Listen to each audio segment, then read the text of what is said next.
안녕하세요. 도깨비 민담 주막에 오신 것을 환영합니다. 오늘도 재미있는 이야기를 준비했으니 편히 쉬었다 가세요. 이야기 시작합니다. 장터의 먼지가 바람에 흩날리고 있었습니다. 아라는 등에 짊어진 보따리를 내려놓고 한숨을 내쉬었습니다. 보따리 안에는 활 하나와 검 한 자루 그리고 10년 동안 모은 은자 30냥이 전부였습니다. 사흘 전 새로 부임한 병방은 아라를 불러 세웠습니다. 여인 주제에 군관 행세를 하다니 이제 그만 물러나시오. 10년입니다. 북방 오랑캐와의 전투에서 적장의 투구를 꿰뚫은 것도 성벽 아래 적군 30을 저지한 것도 모두 아라의 활이었습니다. 하지만 장계에 오른 이름은 언제나 남자 부관의 것이었습니다. 아라는 그것을 참아왔습니다. 전장에 설 수 있다는 것만으로도 감사했으니까요. 그러나 병방은 달랐습니다. 그는 아라의 존재 자체를 부정했습니다. 여인이 활을 든다는 것, 그 자체가 기강을 해친다고 했습니다. 아라는 말없이 관할을 나왔습니다. 항변해봤자 달라질 것은 없었습니다. 장터는 시끌벅적했습니다. 농기구를 파는 상인, 나무를 펼쳐놓은 안악, 닭을 우리에 담아 파는 노인이 저마다 목소리를 높였습니다.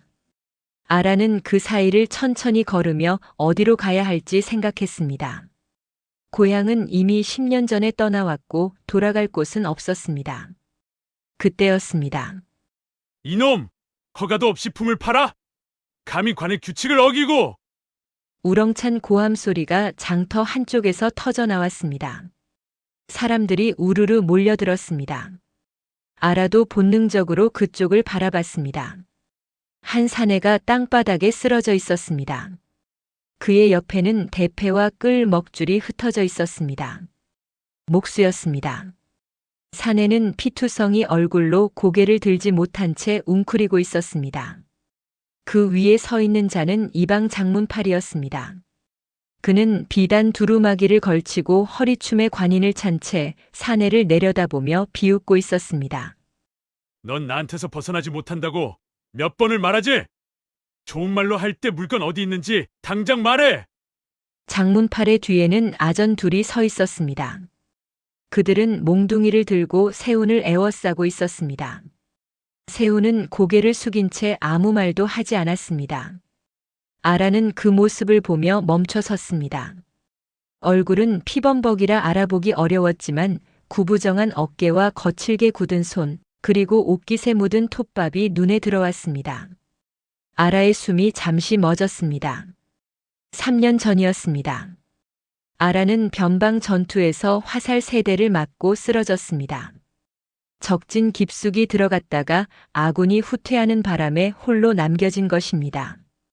피가 쏟아지고 의식이 흐려지는 순간 누군가 그녀를 업고 달렸습니다.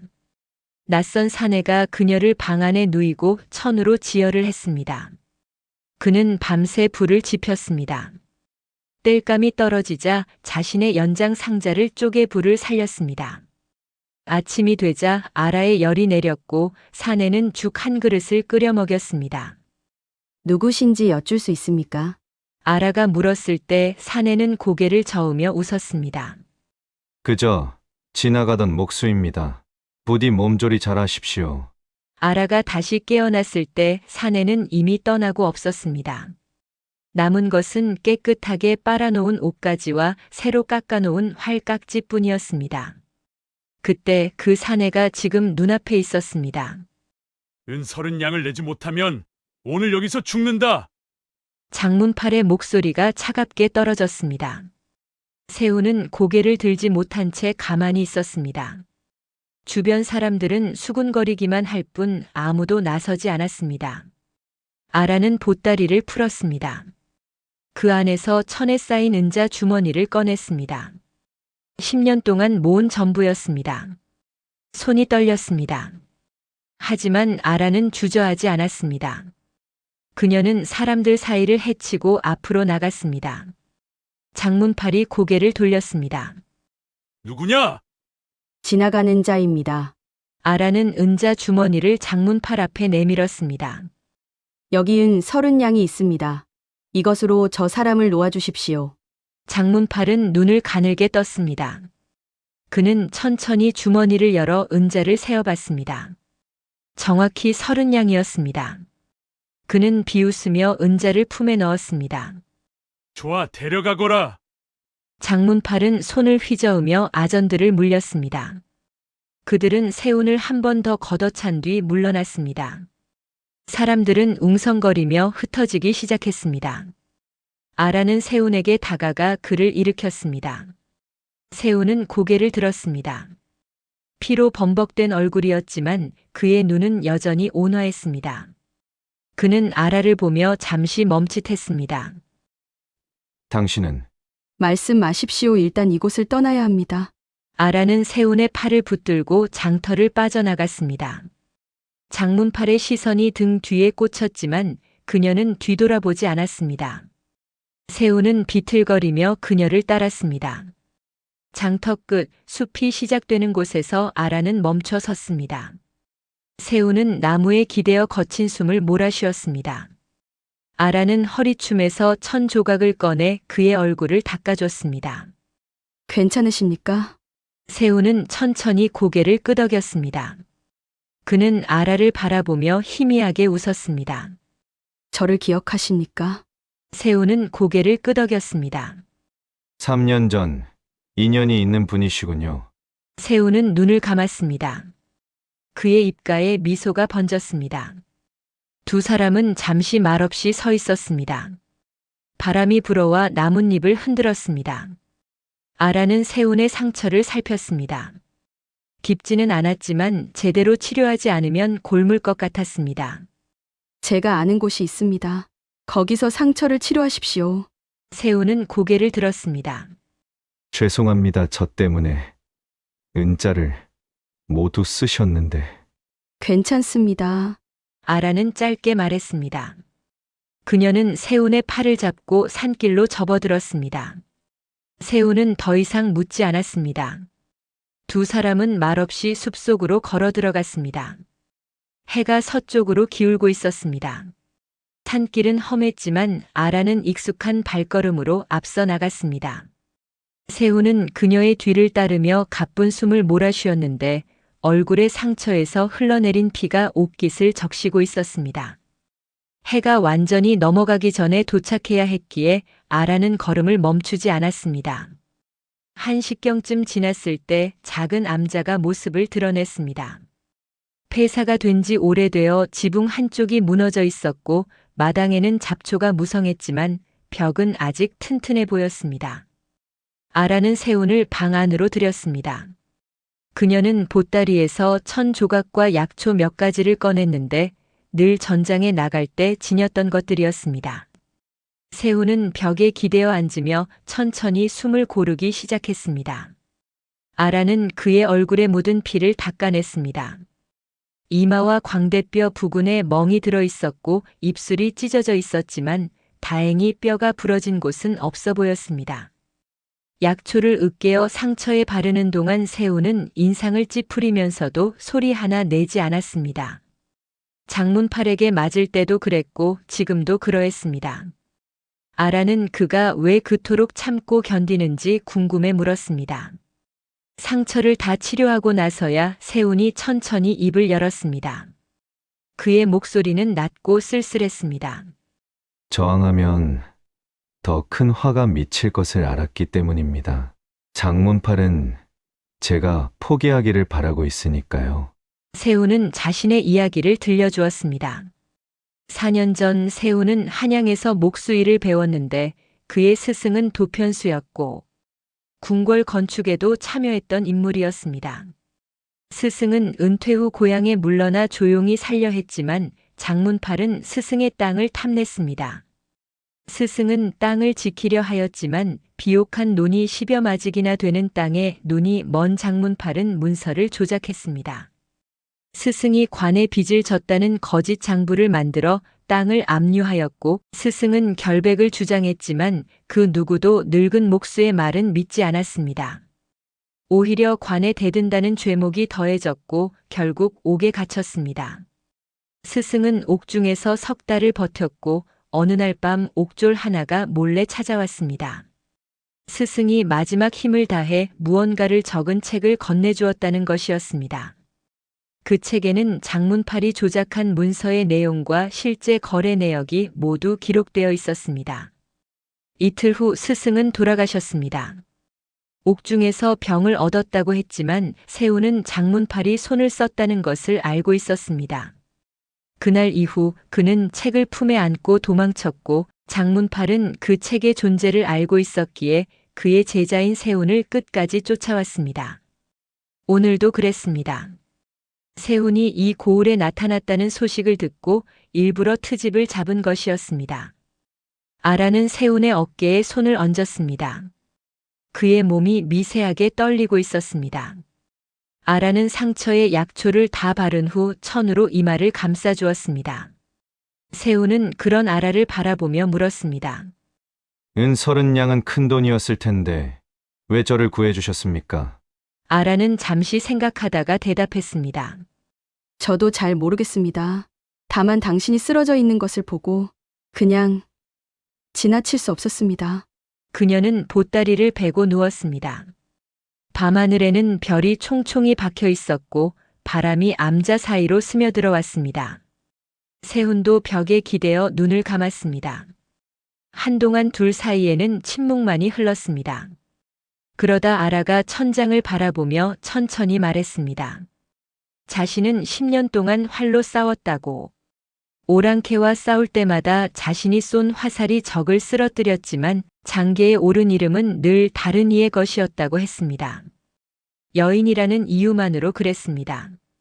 그래도 참았다고 했습니다. 전장에 설 수 있다는 것만으로도 다행이라 생각했으니까요. 하지만 새로운 병방은 아라의 존재 자체를 지우려 했습니다. 그날 아라는 관할을 나왔습니다. 더 이상 싸울 이유가 없어졌기 때문이었습니다. 두 사람은 더 이상 말하지 않았습니다. 밤은 깊어갔고 암자 밖에서는 벌레 소리만이 들려왔습니다. 두 사람 모두 오랫동안 혼자였습니다. 아라는 10년 동안 전장에서 싸웠지만 진정한 동료는 없었고 세훈은 4년 동안 도망 다니며 누구도 믿을 수 없었습니다. 하지만 이 밤 낡은 암자 안에서 두 사람은 처음으로 외롭지 않았습니다. 다음 날 아침 아라는 일찍 일어나 주변을 살폈습니다. 세훈의 상처는 많이 나아 보였지만 아직 무리는 할 수 없었습니다. 그녀는 근처 샘에서 물을 길어왔고 보따리에 남아있던 건어물로 간단히 끼니를 때웠습니다. 두 사람은 말없이 밥을 먹었습니다. 햇살이 암자 안으로 비쳐 들어왔고 먼지가 햇빛 속에서 춤을 추었습니다. 세훈이 먼저 말을 꺼냈습니다. 봉수령으로 가야 합니다. 제가 책을 숨긴 곳이 그곳 근처일 것입니다. 세훈은 장문팔을 피해 숨어 다니며 책을 숨겨두었다고 했습니다. 떠돌면서 여러 곳을 옮겨 다녔기에 정확한 위치는 기억이 흐릿했지만 분명 남쪽 어딘가였고 봉수령 근처였던 것 같다고 했습니다. 세훈은 반드시 책을 찾아 장문팔의 죄를 밝혀야 한다고 했습니다. 그것만이 스승의 억울함을 풀고 자신도 자유로워질 수 있는 길이었습니다. 아라는 그를 바라봤습니다. 그의 눈에는 희미한 결의가 서려 있었습니다. 그녀는 잠시 망설이다가 말했습니다. 함께 가겠습니다. 세훈은 놀란 표정을 지었습니다. 장문팔이 그녀까지 쫓을 것이라고 했지만 아라는 짧게 대답했습니다. 어차피 갈 곳도 없고 할 일도 없습니다. 당신을 돕는 것이 지금은 제가 할 수 있는 일입니다. 세훈은 그녀를 바라보다가 천천히 고개를 숙였습니다. 그의 입가에 희미한 미소가 번졌습니다. 감사합니다. 두 사람은 암자를 나섰습니다. 해는 동쪽에서 떠오르고 있었고 멀리 봉수령의 능선이 아스라이 보였습니다. 아라는 앞장서서 걸었고 세훈은 그 뒤를 따랐습니다. 두 사람의 발걸음은 느렸지만 멈추지 않았습니다. 그들은 이제 혼자가 아니었습니다. 봉수령 능선을 넘는 데는 사흘이 걸렸습니다. 세훈의 상처가 아직 아물지 않아 자주 쉬어야 했고 아라는 그때마다 주변을 경계하며 장문팔의 추적이 없는지 살폈습니다. 능선 너머에는 폐촌이 있었습니다. 10여 년 전 큰 가뭄으로 사람들이 모두 떠난 곳이라 했습니다. 집들은 무너져 있었지만 우물은 아직 물이 나왔고 마을 끝자락에 있는 기와집 한 채는 골격이 온전했습니다. 여기서 지내는 게 좋겠습니다. 아라가 말했습니다. 세우는 고개를 끄덕이며 집안을 둘러봤습니다.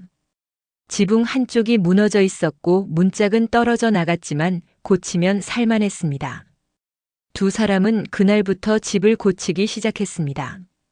아라는 지붕에 올라가 기와를 다시 얹었고 세우는 목수의 솜씨로 문짝을 깎고 창틀을 맞췄습니다. 매일 조금씩 집이 제 모습을 찾아갔습니다. 해가 질 무렵이면 두 사람은 마당에 앉아 함께 밥을 먹었습니다. 아라는 근처 산에서 나무를 캐왔고 세우는 덫을 놓아 토끼를 잡았습니다. 처음에는 어색했던 시간들이 점점 익숙해졌고 말없이 함께 있는 것만으로도 편안했습니다. 아라는 밤마다 활을 손질했고 세우는 나무를 깎아 작은 그릇들을 만들었습니다. 서로의 일상이 자연스럽게 맞물려 돌아갔습니다. 어느 날 저녁 세우는 깎아둔 깍지를 아라에게 건넸습니다. 전에 만들어드렸던 것이 낡았을 것 같아서요. 아라는 그것을 받아들고 한참 바라봤습니다. 나무 결이 고왔고 손에 딱 맞았습니다. 그녀는 고맙다는 말 대신 미소로 답했습니다. 세훈도 따라 웃었습니다. 두 사람 사이에는 이제 많은 말이 필요하지 않았습니다. 밤이 깊어지면 세훈은 가끔 악몽을 꾸었습니다. 스승이 옥중에서 돌아가시던 날의 꿈이었습니다. 그는 식은땀을 흘리며 깨어나곤 했는데 그럴 때마다 아라는 그의 곁에 앉아 있었습니다. 그녀는 아무 말 없이 그저 곁을 지켰고 세우는 그것만으로도 마음이 안정되었습니다. 아라 역시 가끔 전장의 꿈을 꾸었습니다. 화살이 빗발치고 동료들이 쓰러지는 꿈. 그럴 때면 세훈이 따뜻한 차를 끓여주었고 두 사람은 새벽까지 마당에 앉아 별을 바라봤습니다. 한 달이 지났을 때 집은 거의 완성되었습니다. 지붕이 새지 않았고 바람이 들지 않았습니다. 마당에는 세훈이 만든 평상이 놓였고 부엌에는 아라가 다듬어 놓은 장작이 쌓였습니다. 두 사람은 이제 이곳이 집처럼 느껴지기 시작했습니다. 어느 날 오후 세훈이 폐가 뒤편의 헛간을 정리하던 중 낡은 상자 하나를 발견했습니다. 먼지가 두껍게 쌓인 나무 상자였는데 열어보니 안에는 천으로 싼 무언가가 들어있었습니다. 세훈의 손이 떨렸습니다. 천을 풀자 책이 나타났습니다. 스승께서 마지막으로 남긴 바로 그 책이었습니다. 이게 여기 있었습니다. 세훈은 책을 두 손으로 받들었습니다. 한 장을 넘기자 빼곡하게 글씨가 적혀져 있었습니다. 장문팔이 조작한 문서의 내용, 실제 거래 내역, 그리고 스승이 억울하게 옥사한 경위가 모두 적혀 있었습니다. 세훈의 눈에 눈물이 고였습니다.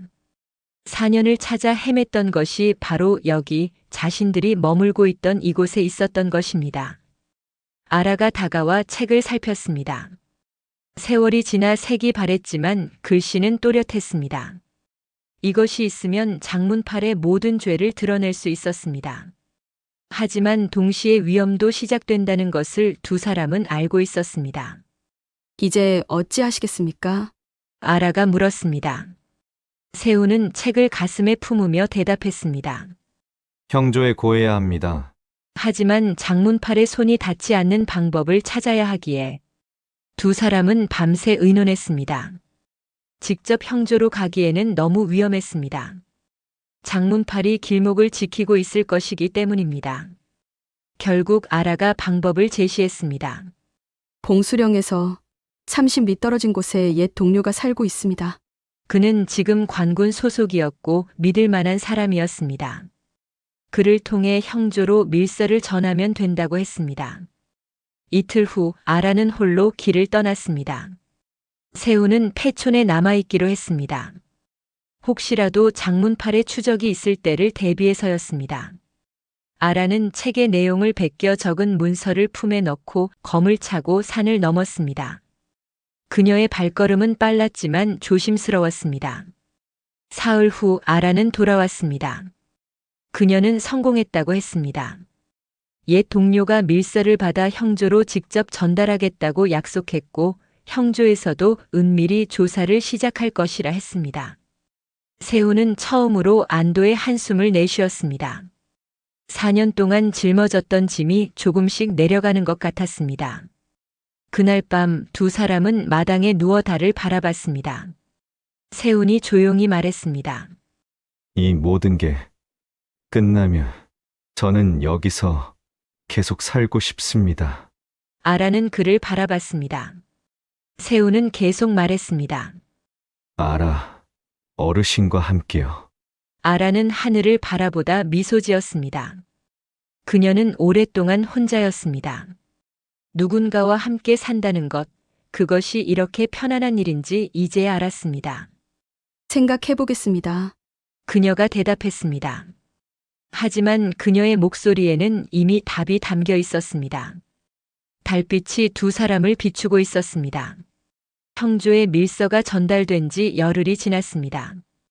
패초는 여전히 고요했고 두 사람은 조심스럽게 하루하루를 보냈습니다. 세훈은 밭을 일구기 시작했고 아라는 근처 산에서 약초를 캐며 겨울을 준비했습니다. 평온한 날들이 이어졌지만 두 사람 모두 긴장의 끈을 놓지 않았습니다. 장문팔이 언제 나타날지 알 수 없었기 때문입니다. 그날은 해가 뉘엿뉘엿 넘어가는 저녁 무렵이었습니다. 아라는 우물가에서 물을 깃고 있었고 세훈은 마당에서 도끼로 장작을 패고 있었습니다. 그때 멀리서 말발굽 소리가 들려왔습니다. 아라는 즉시 긴장했습니다. 그녀는 물동이를 내려놓고 허리춤에 검에 손을 가져갔습니다. 세훈도 도끼를 든 채 대문 쪽을 바라봤습니다. 말 네필이 패촌으로 들어섰습니다. 앞장선 사람은 장문팔이었습니다. 그의 뒤에는 아전 셋이 따르고 있었는데 모두 칼을 차고 있었습니다. 장문팔은 말에서 내려 비웃듯 두 사람을 바라봤습니다. 잘도 숨었구나, 세훈아. 그리고 내 옆에 있는 계집도. 아라는 검을 뽑아 들었습니다. 세훈은 도끼를 꽉 쥐며 앞으로 나섰습니다. 장문팔은 천천히 다가오며 말했습니다. 책을 내놓아라. 그러면 살려주마. 세훈은 고개를 저었습니다. 그는 품 안에서 목판을 꺼내 높이 들어 보였습니다. 장문팔의 눈빛이 변했습니다. 이것이 그렇게 탐나십니까? 안타깝게도 이미 늦었습니다. 세훈의 목소리는 떨렸지만 단호했습니다. 장문팔이 인상을 찌푸렸습니다. 무슨 소리냐? 형조에 이미 고해졌습니다. 당신의 모든 죄가요. 장문팔의 얼굴이 일그러졌습니다. 그는 아전들에게 손짓했습니다. 아전들이 칼을 뽑아 들고 다가왔습니다. 아라는 재빨리 세훈 앞으로 나서며 검을 겨눴습니다. 10년 동안 전장에서 단련된 몸은 본능적으로 움직였습니다. 첫 번째 아전이 덤벼들었습니다. 아라의 검이 번쩍이며 그의 칼을 쳐냈습니다. 두 번째 아전이 옆에서 공격했지만 아라는 몸을 돌려 피하며 그의 손목을 베었습니다. 아전은 비명을 지르며 칼을 떨어뜨렸습니다. 세훈도 도끼를 휘둘러 세 번째 아전을 막아섰습니다. 장문팔은 뒤로 물러서며 소리쳤습니다. 저것들을 죽여라. 하지만 아전들은 이미 겁을 먹고 있었습니다. 아라의 검술은 그들이 당해낼 수 있는 수준이 아니었습니다. 그녀는 정확하고 빠르게 움직였고 세 명의 아전은 모두 무기를 잃고 땅바닥에 쓰러졌습니다. 그때 멀리서 또 다른 말발굽 소리가 들려왔습니다. 이번에는 여러 필이었습니다. 장문팔이 고개를 돌렸을 때 관군 복장을 한 군사들이 패촌으로 들어섰습니다. 앞장선 사람은 형조의 관리였고 그의 뒤에는 포졸 10여 명이 따르고 있었습니다. 장문팔, 형조의 명에 따라 너를 체포한다. 형조 관리의 목소리가 차갑게 울렸습니다. 장문팔의 얼굴이 새하얗게 질렸습니다. 포졸들이 그를 에워쌌고 그는 더 이상 도망칠 수 없었습니다. 형조 관리는 세훈에게 다가와 책을 받아들었습니다. 그는 책을 살피며 고개를 끄덕였습니다. 이것으로 충분하오. 증언과 함께 모든 죄가 밝혀질 것이오. 장문팔은 포승에 묶여 끌려갔습니다. 그는 끝까지 저항했지만 소용없었습니다. 아전들도 함께 묶여 끌려갔습니다. 패촌에는 다시 고요함이 찾아왔습니다. 두 사람은 한동안 말없이 서 있었습니다. 해가 완전히 넘어가고 어둠이 내려앉았습니다. 아라는 검을 거두고 세훈은 도끼를 내려놓았습니다. 4년 동안 이어졌던 긴 악몽이 끝났습니다. 세훈은 무릎을 꿇고 주저앉았습니다. 그의 어깨가 떨렸습니다. 아라는 그의 곁에 앉아 어깨에 손을 얹었습니다. 이제 끝났습니다. 세훈은 고개를 끄덕였습니다. 그는 하늘을 바라보며 천천히 숨을 내쉬었습니다. 스승의 억울함이 풀렸고 더 이상 도망치지 않아도 되었습니다. 그는 처음으로 자유로워진 기분을 느꼈습니다. 며칠 후 형조로부터 소식이 왔습니다. 장문팔은 토지 강탈, 문서 조작, 폭행, 그리고 옥사 관련 혐의로 파직되었고 유배형을 받았습니다. 그가 빼앗았던 땅들은 원래 주인들에게 돌아갔고 세훈의 스승도 명예를 되찾았습니다. 세훈은 그 소식을 듣고 스승의 묘를 찾아가 절을 올렸습니다. 두 사람은 묘 앞에서 한참을 서 있었습니다. 돌아오는 길 세훈이 말했습니다. 이제 정말 끝났습니다. 아라 어르신, 제가 여기 남아도 되겠습니까? 아라는 걸음을 멈추고 그를 바라봤습니다. 그녀는 오랫동안 생각했습니다. 혼자 사는 것이 익숙했고 누군가와 함께한다는 것이 낯설었습니다. 하지만 지난 2달 동안 세훈과 함께 보낸 시간은 그녀가 느껴본 적 없는 평온함이었습니다. 평생 누군가와 함께 살고 싶다는 생각이 든 것은 처음입니다. 아라가 미소 지으며 말했습니다. 세훈도 따라 웃었습니다. 두 사람은 다시 걸었습니다. 패촌으로 돌아가는 길은 이제 익숙했습니다. 여름이 왔습니다.